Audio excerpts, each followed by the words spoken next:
Événements des derniers jours, chapitre 12. Le crible. Être membre d'église ne garantit pas le salut. 613. C'est un avertissement solennel que j'adresse à l'église. Il n'y a pas une personne sur 20 dont les noms sont inscrits sur les registres de l'Église, qui soit prêt à conclure son histoire terrestre. Presque toutes se trouvent aussi complètement coupées de Dieu et sans espoir dans le monde que les pécheurs les plus communs. 614. Ceux qui ont eu l'occasion d'entendre et de recevoir la vérité et qui font partie de l'Église adventiste du 7e jour, se désignant comme le peuple de Dieu qui garde ses commandements, et cependant n'ont pas une foi plus vivante et une consécration à Dieu plus authentique que les églises nominales, seront frappés par les plaies de Dieu tout aussi bien que les églises qui s'opposent à la loi de Dieu.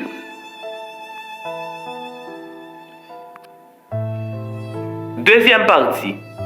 Quand la balle est séparée du grain. 615. Il y aura des divisions dans l'Église, deux groupes se formeront. Le bon grain et l'ivraie croissent ensemble pour la moisson. 616. Le crible sera secoué. Le moment venu, l'ivraie sera séparée du bon grain. Parce que l'iniquité abonde, l'amour du grand nombre se refroidira. C'est alors que l'authentique sera le plus fort. 617. L'histoire de la rébellion de Dathan et Abiram se répétera, et ce, jusqu'à la fin des temps. Qui choisira le Seigneur? Qui se trompera et trompera les autres? 618. Le Seigneur revient bientôt. Toute Église doit être purifiée et ses membres seront vannés, car il y a parmi nous des réprouvés qui n'aiment pas la vérité et n'honorent pas Dieu. 619. Nous sommes dans le temps du crible où tout ce qui doit être secoué le sera. Le Seigneur n'excusera pas ceux qui connaissent la vérité s'ils n'obéissent pas par la parole et par les actes à ses commandements. Troisième partie. La persécution purifie l'Église. 620. La prospérité multiplie la masse des professants. L'adversité les élimine de l'Église. 621. Le temps n'est pas éloigné où toute âme sera éprouvée. On voudra nous imposer la marque de la bête. Ceux qui auront pas à pas cédé aux exigences du monde et se seront conformés à ses coutumes ne trouveront pas difficile de céder au pouvoir en place plutôt que de se soumettre à la dérision, à l'insulte, aux menaces d'emprisonnement et de mort. Le débat portera sur les commandements de Dieu et les commandements humains. C'est en ce temps-là que l'or sera séparé des scories dans l'Église. 622. Tant que la persécution ne se faisait pas sentir, nos rangs se sont remplis de gens dont la foi semblait saine et dont le christianisme paraissait irréprochable, mais la persécution venant, ils se sépareront de nous. 623. Lorsque la loi de Dieu sera abandonnée, l'Église sera passée au crible, et une proportion plus grande que nous ne l'imaginons maintenant se laissera séduire par les esprits et les doctrines de démons. Quatrième partie. Les croyants superficiels renonceront à la foi. 624. L'œuvre que l'Église n'a pas accomplie dans les temps de paix et de prospérité, elle devra la réaliser dans une terrible crise dans les circonstances les plus décourageantes et les plus menaçantes. Les avertissements que la conformité au monde a étouffés ou atténués devront être délivrés dans l'opposition la plus violente des ennemis de la foi. Dans ces jours, les croyants superficiels et conservateurs, dont l'influence a constamment retardé le progrès de l'œuvre, abandonneront la foi. 625. Satan s'aperçoit que le Seigneur bénit son peuple et le prépare à discerner ses subterfuges. Il travaille de tout son pouvoir pour provoquer d'une part le fanatisme et d'autre part un formalisme froid afin de récolter une grande moisson d'âmes. 626. Ceux qui ont le privilège et l'occasion de bien faire connaître la vérité et qui cependant continuent à contrecarrer le travail que Dieu aurait voulu accomplir seront expulsés. Car Dieu n'accepte pas le service de ceux qui ne sont pas tout entiers à lui. 627. Tandis que les épreuves s'accumulent autour de nous, à la fois la division et l'unité se manifesteront dans nos rangs. Certains qui sont maintenant prêts à se saisir des armes de la guerre démontreront au jour de périls réels qu'ils n'ont pas construit sur le rocher solide. Ils céderont à la tentation. Ceux qui ont reçu une grande lumière et de précieux privilèges, mais qui ne les ont pas exploités sous un prétexte ou un autre, nous quitteront. 5e partie. C'est le témoignage fidèle qui provoque le crible. 628. Je demandais la signification du crible que j'avais vu. Et on me montra qu'il était provoqué par le témoignage fidèle réclamé par le témoin fidèle aux Laodicéens. Il aura son effet sur le cœur de l'auditeur et le conduira à exalter la loi et annoncer droitement la vérité. Certains ne supporteront pas ce témoignage fidèle. Ils se dresseront contre lui et cette révolte provoquera le crible parmi le peuple de Dieu. 629. Il en est parmi nous qui, comme Akan, feront des confessions trop tardives pour se sauver. Ils ne sont pas en harmonie avec la justice. Ils méprisent le témoignage véritable qui touche le cœur. Et ils se réjouiraient de voir réduit au silence tous ceux qui font de justes critiques. 630. Le Seigneur nous invite à un renouveau du témoignage fidèle porté dans les années passées. Il appelle à un renouveau de la vie spirituelle. Les énergies spirituelles de son peuple sont restées longtemps somnolentes.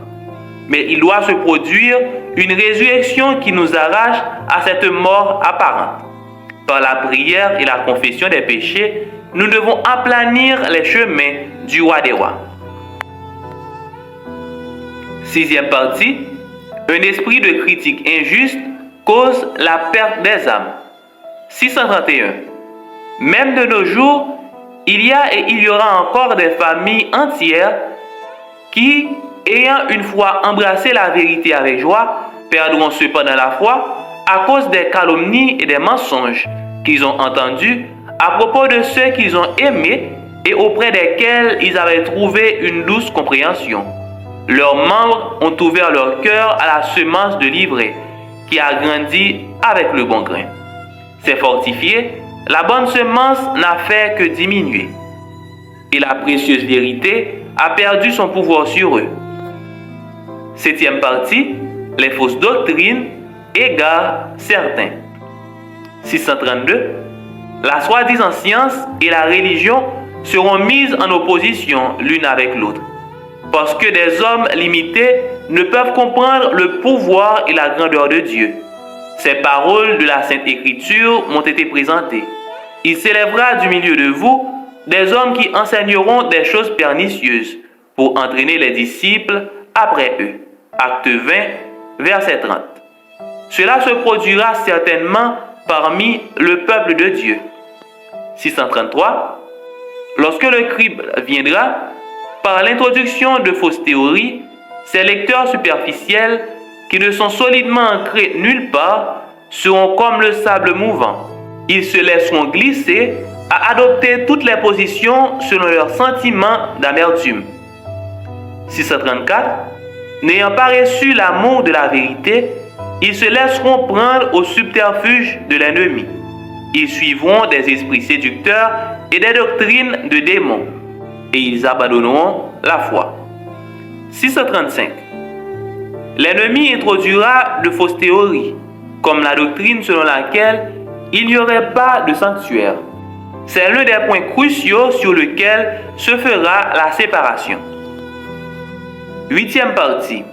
Le rejet des témoignages aboutit à l'apostasie. 636. Une chose est certaine, ces adventistes du 7e jour qui font le choix de s'inféroder à Satan commenceront par abandonner leur foi dans les avertissements et les reproches que contiennent les témoignages de l'Esprit de Dieu. 637. L'ultime subterfuge de Satan sera de rendre sans effet le témoignage de l'Esprit de Dieu. Quand il n'y a pas de révélation, le peuple est sans frein. Proverbe 29, verset 18. Satan déploiera toute son ingéniosité de diverses façons et par divers agents pour ruiner la confiance du reste du peuple de Dieu dans le témoignage véritable. 638. L'ennemi a porté ses efforts les plus grands contre la foi de notre propre peuple dans les témoignages. C'était le plan de Satan et ceux qui ont préparé la voie afin que nos membres ne suivent pas les conseils et les avertissements des témoignages de l'Esprit de Dieu. Constateront qu'une marée d'erreurs de toutes sortes se révélera dans leur vie. 639. Il entre dans le plan d'action de Satan d'affaiblir la foi du peuple de Dieu dans les témoignages. Suit le scepticisme à l'égard des points vitaux de notre foi, des fondements de notre théologie, puis le doute concernant les Saintes Écritures, enfin la marche descendante vers la perdition. Lorsque les témoignages dans lesquels nous avons cru d'abord sont mis en doute et abandonnés. Satan sait que ceux qu'il trompe ne s'arrêteront pas là. Il redouble donc d'efforts jusqu'à les lancer dans une rébellion ouverte qui devient incurable et conduit à la destruction.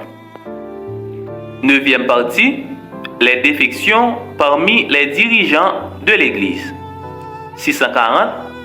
Plus d'une étoile que nous avons admirée pour son éclat sombrera alors dans l'obscurité. 641. Des hommes que Dieu a grandement honorés dans leur dernière scène de l'histoire de notre terre prendront modèle sur l'ancien Israël. Lorsqu'on s'écarte des grands principes que le Christ a posés dans ses enseignements, l'élaboration de projets humains, l'utilisation des Écritures pour justifier de mauvaises pratiques à l'instigation perverse de Lucifer, endurciront les hommes dans l'incompréhension. La vérité dont ils auraient eu besoin pour s'écarter de pratiques erronées s'échappera de leurs âmes, comme l'eau s'échappe d'un vase fêlé. 642. Nombreux seront ceux qui montreront qu'ils ne peuvent vivre avec le Christ, parce qu'ils ne sont pas un avec lui, qu'ils ne sont pas morts au monde, et les apostasies d'hommes qui ont occupé des positions de responsabilité seront fréquentes. 10e partie, les pasteurs non sanctifiés seront éliminés. 643. Le grand événement qui est imminent, l'imposition des lois du dimanche, éliminera ceux que Dieu n'a pas choisis, et il se réservera ainsi un corps pastoral pur, vrai, sanctifié, préparé pour l'appui de l'arrière-saison. 644. Plusieurs agiteront en chair la torche de la fausse prophétie, allumée à la torche infernale de Satan. 645. Certains se sépareront de nous parce qu'ils ne voudront plus porter l'arche, mais ils ne pourront construire des murs pour faire obstacle à la vérité, car celle-ci continuera d'avancer, de prendre son essor jusqu'à la fin. 646. Des pasteurs et des docteurs se sépareront probablement de la foi, comme la parole le dit et comme les messages que Dieu a confiés à sa servante le déclarent. 11e partie. L'Église semblera au bord de la ruine. 647. Le crible de Dieu disperse les multitudes comme des feuilles mortes. 648. La balle sera dispersée au vent, même en des endroits où nous ne distinguons qu'un tapis de riches grains. 649. Le peuple de Dieu sera bientôt testé par de terribles épreuves, et une grande partie de ceux qui maintenant nous semblent sincères et véridiques se révéleront comme des scories. 650. C'est lorsque la religion du Christ est le plus dédaignée, lorsque sa loi est le plus méprisée, que notre zèle doit être le plus fervent, et notre courage et notre fermeté d'autant plus impassibles. Défendre la vérité et la justice lorsque la majorité nous abandonne. Soutenir les combats du Seigneur lorsque les champions se font rares. Tel sera notre test. En ce temps-là, nous devrons nous montrer d'autant plus brûlants que les autres sont plus froids, d'autant plus courageux qu'ils sont plus coureurs, d'autant plus loyaux qu'ils sont plus infidèles. 651. L'Église peut sembler prête à s'effondrer, mais elle ne tombe pas.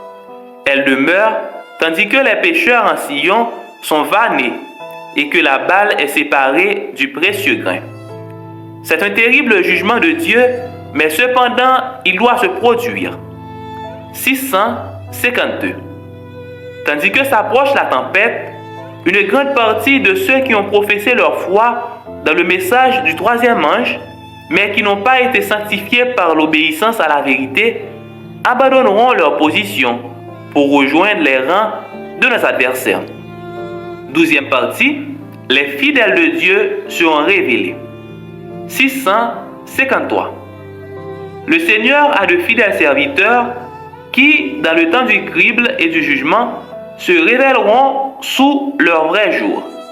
Il y a de précieuses âmes encore cachées qui n'ont pas fléchi les genoux devant Baal. Elles n'ont pas bénéficié de la précieuse lumière qui a resplendi sur vous dans une puissante illumination. Mais c'est peut-être sous une apparence rude et peu amère que la pure clarté d'un caractère chrétien sera révélée.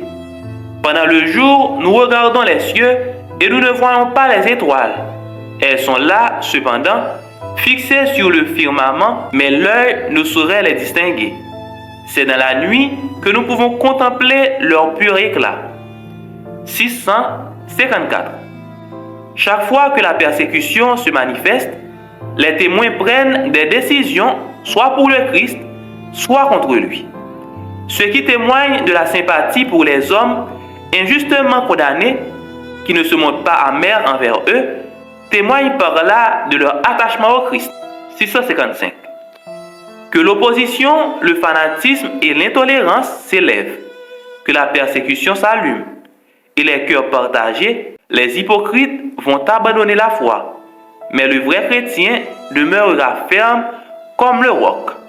Sa foi deviendra plus forte, son espérance plus brillante qu'au jour de la prospérité. 13e partie. De nouveaux convertis prendront place de ceux qui nous abandonnent. 656. Certains avaient été rejetés et abandonnés au bord du chemin. Les insouciants et les indifférents qui ne s'étaient pas joints à ceux qui accordent assez de prix à la victoire et au salut pour prier avec persévérance et lutter, ne l'obtinrent pas. Ils demeurèrent dans l'obscurité, mais leur place fut aussitôt prise par d'autres âmes qui s'emparaient de la vérité et entraient dans nos rangs. 657. Les rangs rompus seront remplis par ceux que le Christ a représentés comme venant à la 11e heure. L'Esprit de Dieu travaille en beaucoup d'âmes.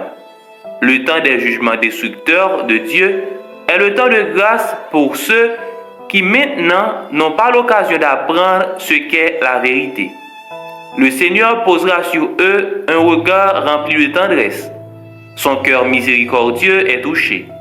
Sa main est encore étendue pour sauver, alors que la porte est fermée pour ceux qui n'entraient pas.